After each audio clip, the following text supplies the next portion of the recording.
खुशामदीद नाजरीन, Telangana breaking news channel में आप सभी का खैर मक़दम है।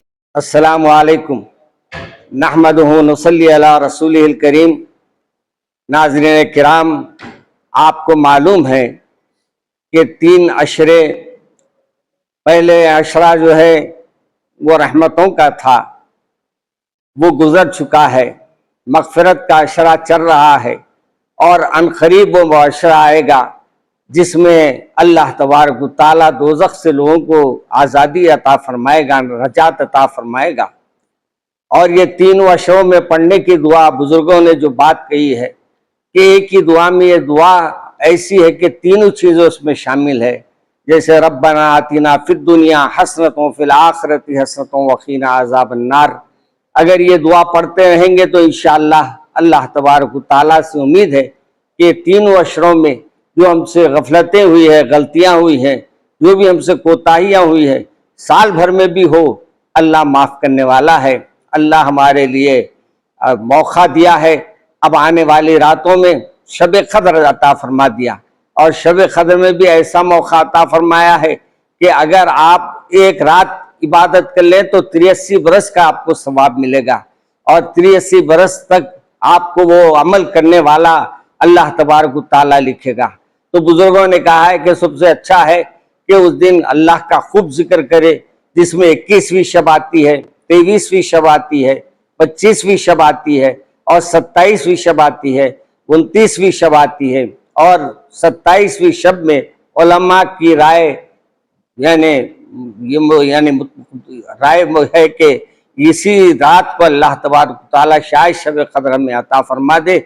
इसलिए आप लोग तो ये इन तवारीख में बेकार बातों में लगने के बजाय, औकात को बर्बाद करने के बजाय, और अपने बेकार बाजारों में घूमने के बजाय, होटलों में बैठने के बजाय, मैं उन तमाम नौजवानों से गुजारिश करूंगा कि वो शब क़द्र के जलसे, शब क़द्र में जामे मस्जिद चौक तशरीफ लाइए।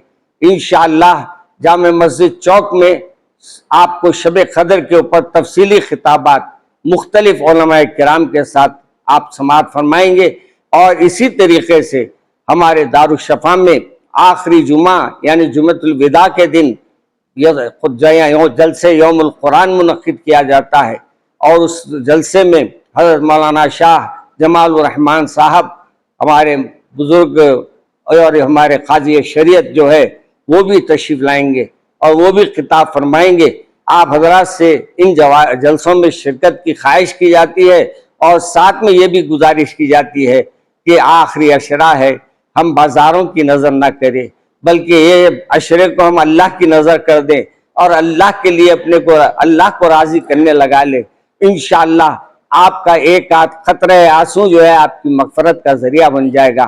तौबा कीजिए, इस्तग़फ़ार कीजिए, और कसरत से अल्लाह के रसूल सल्लल्लाहु अलैहि वसल्लम पे दुरूद के नजराने भेजिए।